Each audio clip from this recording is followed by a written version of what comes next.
నమశివాయ.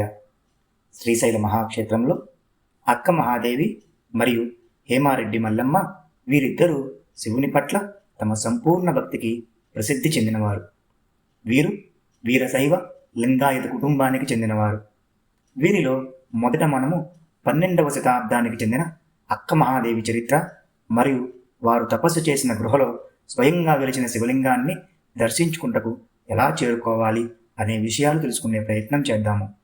వీడియోను ఎక్కడా స్కిప్ చేయకుండా చూడండి. మొదటిసారి మా ఛానల్ చూస్తున్నవారు తప్పక సబ్స్క్రైబ్ చేసి లైక్ చేస్తారని ఆశిస్తున్నా.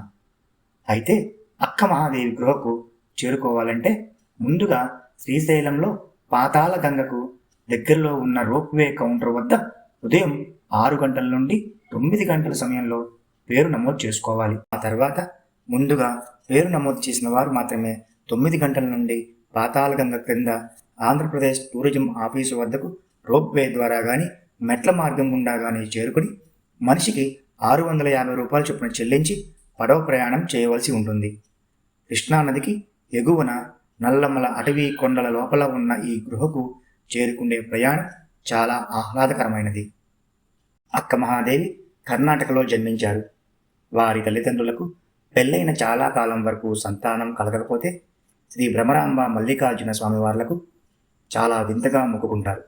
ఏమనంటే, అందరిలాగా కాకుండా మాకు ఆడపిల్ల కానీ మగపిల్లవాడు కానీ పుట్టిన ఎడల నీ సన్నిధానానికి అర్పిస్తామని కోరుకుంటారు. శివయ్య అనుగ్రహంతో అక్క మహాదేవి పుడతారు. ఆమె పేరు మహాదేవిగా పేరు పెడతారు. అందరూ ఆవిడను అక్క అక్క అని పిలవడం వలన అక్క మహాదేవిగా పిలువబడుతుంది. అక్క మహాదేవి చిన్నప్పటి నుండి శివభక్తురాలు. యుక్త వయస్సు వచ్చాక శివుని యొక్క స్వరూపాన్ని చూసి శివుడే తన పత్ని అనుకుని ధ్యానం చేసేదన్నమాట. అక్క మహాదేవి చాలా అందంగా ఉండేవారు.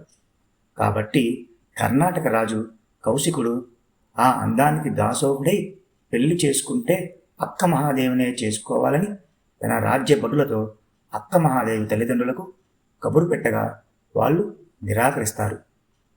కోపంతో ఇంతటి మహారాజు మాటనే వీళ్ళు ధిక్కరిస్తారా? అయితే తల్లిదండ్రులను దండించి అక్క మహాదేవిని బందీగా తీసుకురమ్మని ఆజ్ఞాపిస్తారు.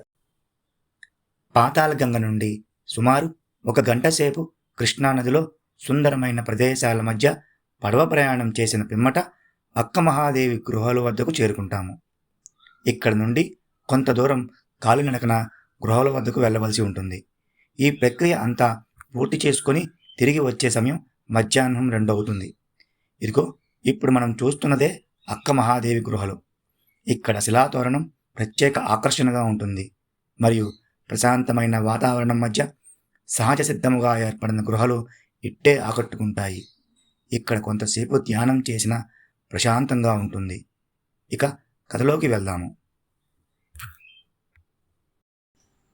ఆ మాటలు విన్న అక్క మహాదేవి బాధతో రాజుగారి దగ్గరికి వచ్చి, రాజా, మీరు నన్ను పెళ్లి చేసుకోవాలనుకున్నారు కాబట్టి చేసుకుంటాను కానీ అని ఒక నిబంధన పెడుతుంది. ఆ విధంగా ఆయన రాజుగారు మనస్సు మార్చుకుంటాడేమోనని. ఆ నిబంధన, కొంతకాలం నీ రాజ్యంలో ధ్యానంలో కూర్చుంటాను, ధ్యానం నుంచి వచ్చాక మనం పెళ్లి చేసుకుందాం అంటాది. అలా కొన్ని రోజులు గడిచిపోతూ ఉంటాయి. రాజుగారికి వృద్ధాప్య దశ దగ్గర పడుతూ ఉంటుంది. ఇక కోపంతో అక్క మహాదేవి తపస్సును భంగం పరచాలనే ఉద్దేశంతో పట్టుకోపోతాడు. అప్పుడు ధ్యానం నుంచి లేచిన అక్క మహాదేవి, రాజా, ఇన్నాళ్ళు బట్టి నాకు ఆహారం లేదు, నీరు లేదు. ఓం నమశివాయ మంత్రం ఒకటే.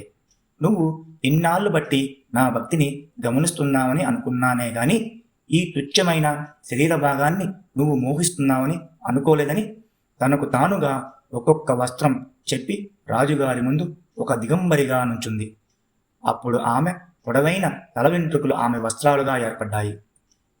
ఆమె కాళ్ళ మీద పడి, రాజు, అమ్మా, తప్పైపోయింది, క్షమించు, నువ్వు ఎక్కడికి వెళ్ళొద్దు, మా రాజ్యంలోనే ఉండు అనగా నిరాకరించి కర్ణాటక నుంచి కాలినడకన ఒంటె మీద నూలిపోగు లేకుండా చేతిలో ఏ ఆయుధం లేకుండా ఓం నమశివాయ మంత్రంతో శ్రీశైలం వచ్చి మల్లికార్జున స్వామిని దర్శనం చేసుకుని నరమానవులు కంటపడకుండా తపస్సు చేసుకోవటానికి మంచి స్థలమును వెతుక్కుంటూ ఉండగా వనదేవత ప్రత్యక్షమై మంచి స్థలమును చూపించడం, వారు ఆ గృహలో దాదాపు 80 సంవత్సరాలు కఠోర తపస్సుకు స్వయంభూ శివలింగం వచ్చింది.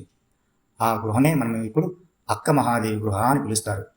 ఆ గృహలో లోపల సహజ సిద్ధంగా ఒక్కొక్క నీటి బొట్టు శివలింగం మీద పడుతూ 360 రోజుల పాటు జలాభిషేకం జరుగుతూనే ఉంటుంది.